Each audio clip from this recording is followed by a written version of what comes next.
sending a swarm of small satellites into orbit, the first views from our newest storm watching mission, and making the grade for investing in small business.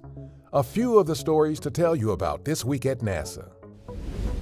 A Rocket Lab Electron rocket launched from New Zealand on July 18th to carry 4 small satellites to low Earth orbit for our Starlink mission.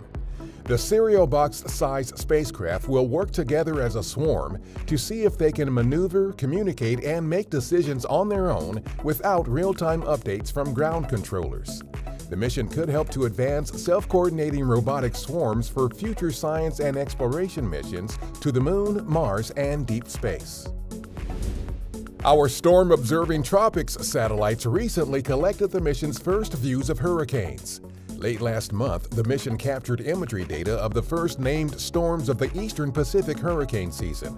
Tropics uses a constellation of 4 identical small satellites to observe tropical cyclones about once an hour, far more frequently than most science satellites. The increased observations could help forecasters and officials better understand and prepare for rapidly evolving storms. During a July 18th event at NASA headquarters, the Small Business Administration announced that NASA earned an A on the fiscal year 2022 Small Business Federal Procurement Scorecard.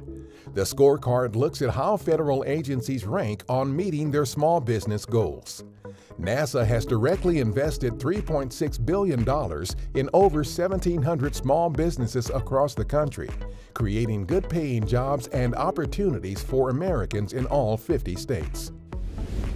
According to new research from NASA and Japan's Osaka University, rogue planets, which are planets that drift freely through space untethered to a star, far outnumber planets that orbit stars.